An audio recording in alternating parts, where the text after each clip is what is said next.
Residential school అని విద్యను ప్రాథమిక దశలోనే చదువుకోకుండా గ్రామాలకు పంపిస్తున్నటువంటి ఒక రెసిడెన్షియల్ స్కూల్లో ప్రిన్సిపాల్ ఉండి ఆ ఉపాధ్యాయ బృందం లేకుండా విద్యను అందకుండా చేస్తుంది మీరు కాదా?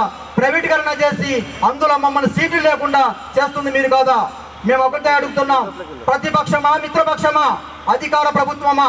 మా గిరిజన జాతులకు జరుగుతున్న అన్యాయం ఏ జాతికి జరగట్లేదు, ఏ జాతికి చరిత్ర లేదు.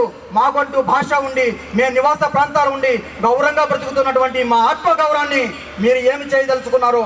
ఈ యొక్క బహిరంగ సభ తర్వాత మా కార్యాచరణ ప్రణాళిక భవిష్యత్ కార్యక్రమం లంబాడా భేరి పిలుపు, లంబాడి హక్కుల పరిరక్షణ సమితి ప్రతి గ్రామాన్ని ప్రతి గిరిజనుడిని తట్టి ఈ యొక్క ఉద్యమ రూపాన్ని స్ఫూర్తి చేసి మీ ప్రభుత్వం మాకు న్యాయం జరిగేంత వరకు మేము నిద్రపోం, మిమ్మల్ని నిద్రపోమని చెప్పి తెలియజేస్తూ మరి మా యొక్క మధ్యన ఒక కార్యక్రమం ఉంటుంది. కావున ఈరోజు గిరిజనుల మధ్య అనేక విషయాలని అనుభవిస్తూ చిన్న వయసులోని ఉద్యమ స్ఫూర్తి తీసుకున్నటువంటి పలనాడి రాయలసీమ కడప పులి మన ముడావత్తు నాగేంద్ర నాయక్ గారిని మాట్లాడాల్సిందిగా కోరుతా ఉన్నాం.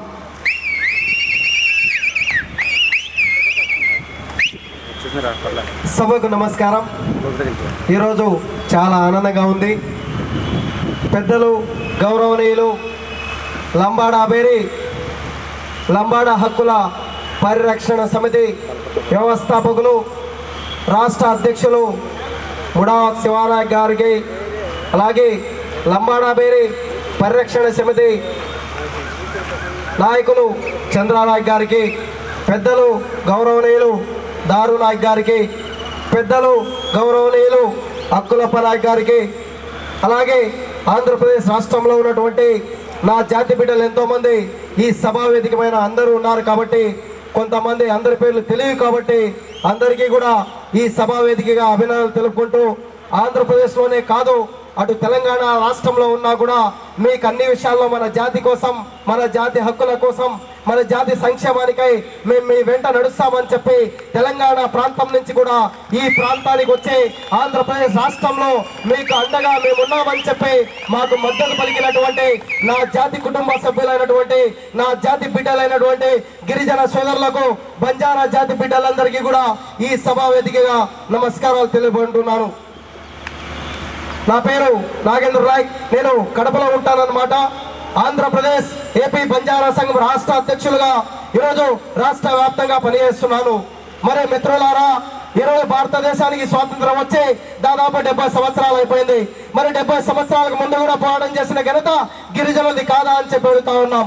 70 సంవత్సరాలు అయిపోయినప్పటికీ కూడా పండుగలు ఈ రాష్ట్రంలో, దేశంలో పెద్ద ఎత్తున జరుపుకుంటా ఉన్నారు. అగ్ర కులాల పెత్తందారీలో ఒక పక్క, రాజకీయ పార్టీలో ఒక పక్క, ఒక్కొక్క నాయకుడు ఒక్కొక్క కులం కోసం పోరాటం చేస్తూ ఉంటే ఈ జాతి, గిరిజన జాతి నిద్రపోతుందని చెప్పి అటవీ ప్రాంతాల్లో ఉంటారని చెప్పి మనల్ని పట్టించుకున్నటువంటి నాయకులు లేరు కదా అని చెప్పి అడుగుతా ఉన్నా. ఈ సందర్భంలోనే ఆంధ్రప్రదేశ్ రాష్ట్రంలో ఉన్నటువంటి గిరిజనుల కోసం మేమున్నామని చెప్పి ముడావత్ శివానాయక్ గారు మన జాతి హక్కుల కోసం, సంక్షేమానికి నడుం కట్టాలని చెప్పి ముందుకు వచ్చినటువంటి నాయకుడు శివానాయక్ గారు కాదని చెప్పి అడుగుతా ఉన్నాను. మరి ఈనాడు ఇక్కడ చెప్పదలుచుకున్నాం, ఈరోజు విద్య, వైద్య, ఉపాధి, ఉద్యోగ, కార్మిక రంగాల్లో ఈ రోజు అన్ని రంగాల్లో కూడా గిరిజనులకు అన్యాయం జరుగుతూ ఉంది. ఈరోజు రాష్ట్ర ప్రభుత్వానికి ఒకటే హెచ్చరికలు జారీ చేస్తా ఉన్నాం. ఈరోజు రాష్ట్రంలో అధికారంలో ఉన్నటువంటి ముఖ్యమంత్రి చంద్రబాబు నాయుడు గారికి ఒక్కడే అడిగదలుచుకున్నాం, ఈరోజు రాయలసీమ, ఇటు కోస్తాంధ్ర జిల్లాలో గిరిజనులు నీ పార్టీకి ఓటేయలేదా అని చెప్పి అడుగుతా ఉన్నాను. ఈరోజు అన్ని వర్గాలలో, అన్ని ప్రాంతాలలో, రాష్ట్రంలో ఉన్నటువంటి 175 అసెంబ్లీ నియోజకవర్గాల్లో, రాష్ట్రంలో ఉన్నటువంటి అన్ని ఎంపీ స్థానాల్లో నీకు దక్కినటువంటి కుర్చీ మా గిరిజనులు ఓటేస్తే వచ్చిందా, లేకుంటే నీ జాతి, నీ కులం, నీ వాళ్ళు ఓటేస్తే వచ్చిన కుర్చీలో అంతేకాదు ఈ రోజు దేశంలో, రాష్ట్రంలో గిరిజనుల పైన ఎక్కడ చూసినా దౌర్జన్యాలు, దాడులు జరుగుతూ ఉన్నాయి, అత్యాచారాలు, హత్యలు జరుగుతూ ఉన్నాయి.